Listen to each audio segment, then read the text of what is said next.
I'm glad you had a lot of good times. Melanie's mind's a mind of fanatic. Melanie's mind so great you can't have it. Melanie's mind a mind of fanatic. Melanie's mind's the great you can't have it. Hello everyone, welcome back to my channel. I'm just going to go right into this story time, and this story time is a little different from the last one. This is kind of more of a first time I almost got in trouble at school, but also what I did when I found out that Trump got elected. So there's a lot of tension between people who supported Trump and people who supported Hillary, and I remember really having this sense of reassurance because everyone was saying that no matter what, Trump wouldn't be elected. So even though he stood for everything that I couldn't stand, I kind of felt like he wouldn't be elected anyways. Like him being there was kind of a joke. So I felt a little reassured. So the day that we actually found out who won the election, I remember I was actually going on a Tinder date, and where we went to get coffee, they were showing the election on the TV. I ended up letting my date choose my coffee, and he just gave me an Americano, and I ended up feeling super caffeinated from it, and I was shaking. So after we got our coffee, we were talking about the election with the barista, and I remember going home that night, still kind of feeling a little reassured that Trump wasn't going to win the election. So I used to fall asleep pretty early, so I fell asleep, and when I woke up, the first thing I read about, or the first thing I saw, was Trump had won the election. And I remember that my heart just sank to the bottom of my stomach. I felt so defeated because I felt so reassured for most of the election. And I know this sounds a little bit dramatic, but I remember tears coming to my eyes and actually crying because Trump winning affected me directly. At the time, my parents were undocumented, and I was scared every moment for what he represented, and I was scared for my parents and scared for the promises that he had made to America.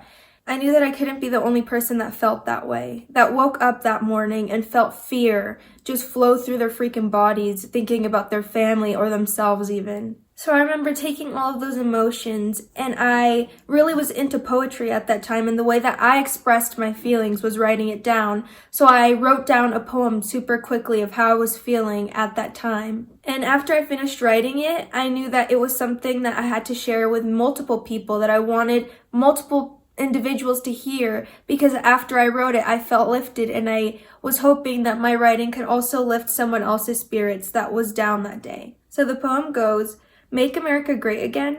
More like make America great for men. We live in a country with hatred deep in its roots, hatred for anyone who doesn't have white male attributes.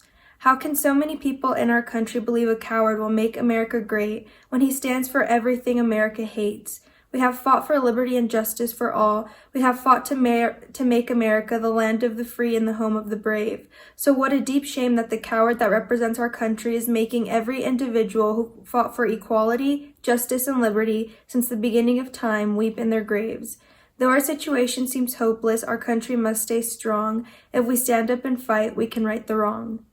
And so that's what I wrote, and I felt that more people should hear what I said. And I don't know if that's just a little bit big-headed of me. At that moment, I was just trying to figure out how I could get my poem to as many people as possible. So the way that my high school ran is that they had block periods. So on Wednesdays and Thursdays, classes were a little bit longer, and on Wednesdays we'd have 3 classes, and then on Thursday we'd have the rest of our classes. And so Wednesday we had this time called Access Time, and then it went to second period, and I happened to have second period off. So after I woke up, I decided I was going to drive to school super fast. I was going to go to the library and print out a bunch of pages of the poem. I could fit the poem twice on a piece of paper, and I printed 300 sheets. So I spent about a good 30 minutes cutting up all the papers in half, and then I went shoving them inside of the lockers at my school. And so I was able to shove them in a lot of lockers, and then 10 minutes before the bell was about to ring for the class to get out, I see this guy named Kevin at my school. And Kevin was the guy that would walk around dress coding girls, and he pretty much was kind of campus security, but not really. And he was running around the whole school just ripping out all of my poems from the lockers. At that moment, I had to think fast, and there was also students who saw what I was doing and would grab a poem from a locker and start reading it. So as I was heading to the library, these two girls approached me and said that they really liked what I was doing and if there was anything that they could do to help. So then I printed 500 more pages and I said I just needed help cutting them. And so they started helping me cut all of the pages in half. And 5 minutes before the bell rang, I just started shoving all of my poems inside of classrooms and just shoving them everywhere that I could so people could get them. And that whole day, people were able to read my poem. But as the bell rang and I headed to my first class, I knew that I was in big trouble. So my first class of the period was AP English. And my teacher, his name was Mr. Johnson, and he was very cool. And me and him butted heads a lot of the year, and I wasn't really sure if he liked me, but after this, I knew that he had my back.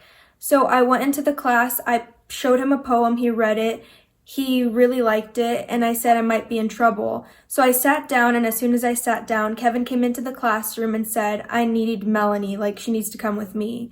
And Mr. Johnson looked at me and told me, if you need anyone to back you up, just call me, just let me know and I'll back you up. So that was really, really cool for him to do for me because I didn't even know that he had my back like that, and for him to say that to me really reassured me more. So I kind of had a pep in my step as I was walking towards the principal's office with Kevin by my side. So as I sat in the principal's office, I knew I was in some deep trouble. So I started texting my mom and I told my mom what had happened. I said, Mom, I'm really sorry. I'm going to get in trouble. I might get suspended.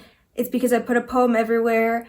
And my mom just said, why do you always have to be an activist about everything? Why can't you just chill for a minute?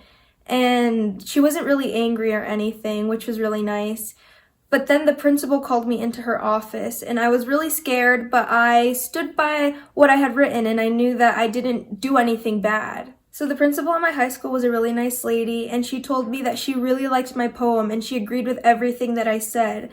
But because of the circumstances, like the school couldn't stand between not being a Trump supporter or being a Trump supporter. So the fact that I did that on school grounds just wasn't okay, but I wasn't in any trouble. And actually, the principal and the directive principal, like a vice principal type of person, we sat in her office and watched Hillary's speech or something after everything that had happened. And I wasn't really even a Hillary voter or like went for Hillary. I was just really anti-Trump, but it was really nice that they had my back and I didn't get into any trouble for what I had done. Now, there were a lot of people that were upset with what I did. They didn't agree with what I was saying. Like at my school, there were a lot of Trump supporters too. So I knew that I was going to piss a couple people off. But for the most part, I got a lot of positive feedback and a lot of people were really happy that I had done that. And I, to this day, am really happy that I did that. I have no regrets in doing that. I would honestly do it again 100%. And this time, just start shoving it in all the doors instead of putting it on the lockers so I could get it to more places at once. But that's pretty much what I did when I found out that Trump got elected, and pretty much the first time I went to the principal's office at my high school. So if you want to hear more story times, just let me know. And if you have any stories yourself of times you've gone to the principal's office, drop them down below because I'm really curious. But that's all for this video. Thank you guys so much. I can't wait to get to 1,000 subscribers. I love you guys so much. Bye.